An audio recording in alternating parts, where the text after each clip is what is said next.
Suzlon. So company है Suzlon energy limited. Monthly chart लगा हुआ है, डेट 5 फरवरी आज। सो लास्ट टाइम हमने ड्रॉ किया था इसके अंदर पैटर्न, जो कि सेम पैटर्न ड्रॉ है अपना। Last time stop loss hit हुआ था, एक कैंडल थी जिसने स्टॉप लॉस ब्रेकडाउन दे दिया था। तो उसके बाद कुछ मूवमेंट और भी चली है, यहाँ प्राइस ऊपर भी गया है, नीचे भी आया, साइडवेज भी हुआ है। सो अभी हम ये देखने वाले हैं कि पहले मूवमेंट क्या थी और अब मूवमेंट में क्या चेंज आया है। क्या कोई जो स्टॉप लॉस अपना हिट हुआ था वापस इसका ब्रेकआउट हुआ है इधर रेजिस्टेंस या नहीं हुआ है, या फिर कैंडल्स किस मूवमेंट में चलती हुई दिख रही हैं। ठीक है, तो पैटर्न ऑलरेडी सारे ड्रॉ हैं, बस हमको वीकली डेली पे आके देखेंगे कि चल क्या रहा है इसके अंदर। ठीक है, तो पहले वीकली पे। सो वीकली अपने समझ में आता है कि जो इसमें 50 मूविंग एवरेज था वीकली चार्ट पे, उसको जब भी रजिस्ट कर रहा है, साफ देख सकते हैं। मैं इस पॉइंट की बात कर रहा हूँ, जो लगातार 4 हफ्ते की मूवमेंट हुई है, और 4 हफ्ते की मूवमेंट में जितनी भी कैंडल, एक पहले कैंडल्स का ब्रेकडाउन किया एंड फिर लगातार कैंडल्स उस मूविंग एवरेज को रजिस्ट कर रहा है, जो कि काफ़ी नेगेटिव पॉइंट है इस चीज़ के लिए। यानी कि अगर ऐसा चीज़ें पैटर्न के अंदर बनती हैं, यानी कि कोई स्पेशल मूविंग एवरेज जो ब्रेकडाउन नहीं हो रहा, उसका ब्रेकडाउन होने के बाद कैंडल्स उस मूविंग एवरेज को रजिस्ट करें, तो यानी कि थोड़ा नेगेटिव है, प्राइस नीचे आने का ट्राई कर रहा है, कर भी सकता है। सो देख सकते हैं कि अपना ब्रेकडाउन ब्रेकआउट हुआ था इसके कैंडल पे जाके, स्टॉप लॉस अपना। उसके बाद दूसरे हफ्ते ही कैंडल ने ट्राई किया प्राइस ऊपर निकालने के लिए, बट देखा जाए तो उस हफ्ते में भी ज़्यादा कुछ खास मूवमेंट अपने को मिली नहीं। मैं बता देता हूँ किस कैंडल की बात कर रहा हूँ। मैं बात कर रहा हूँ इस कैंडल की, इस पर कर्सर रखा हुआ है, ग्रीन कैंडल, जिसकी अपर शेडो थोड़ी छोटी है, लोअर शेडो कंपैरिजन विद बड़ी है। ठीक है, और अभी देखा जाए तो ये भी अभी खैर कंप्लीट नहीं हुआ, अभी हाफ वीक बचा हुआ है, हाफ कंप्लीट हो चुका है।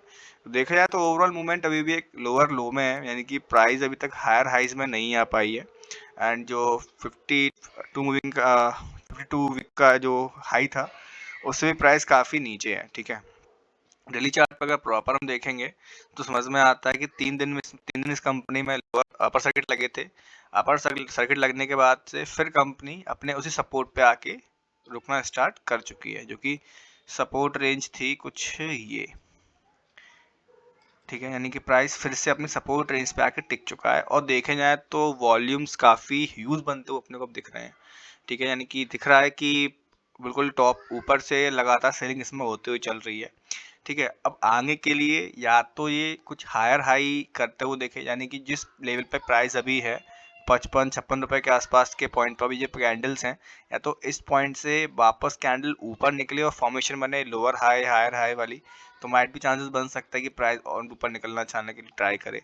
अगर कैंडल्स ने वो नहीं बनाया, यहीं पे प्राइस सस्टेन करती रहेगी, तो माइट भी चांसेस बन सकते हैं कि प्राइस नीचे और ज़्यादा कोलैप्स हो जाए, क्योंकि वॉल्यूम काफ़ी हाई है इसमें सेलिंग के वक्त में। ठीक है, और दूसरी बात ये है कि मैं इसमें देख रहा हूँ वीकली चार्ट पे ये अपना 50 मूविंग एवरेज का ब्रेकआउट कर रेजिस्टेंस बना के, अगर ब्रेकआउट भी कर देता है तो हम वहाँ पे एक ठीक ठाक मूवमेंट आने की संभावना रख सकते हैं कि हाँ, कैंडल्स ने अपना 50 वीक का 50 मूविंग एवरेज ब्रेक कर दिया वीकली चार्ट पे, तो शायद प्राइस ऊपर निकलने का भी ट्राई भी कर सकती है। सो बस वेट करेंगे एंड यही देखेंगे कि वीकली चार्ट पे कैंडल्स अपना 50 मूविंग एवरेज का ब्रेकआउट करे रेजिस्टेंस बना के। अगर ब्रेकआउट सक्सेसफुली हो जाता है तो माइट भी चांसेस बन सकता है कि शायद प्राइस अपने को ऊपर मोमेंटम में चलते हुए देखिए। पहली रिक्वायरमेंट यही है कि कैंडल्स अपने 50 मूविंग एवरेज का ब्रेकआउट करे। मैं बता भी देता हूँ कि वो रेंज क्या, यानी किस पॉइंट के ऊपर अपने को देखना है।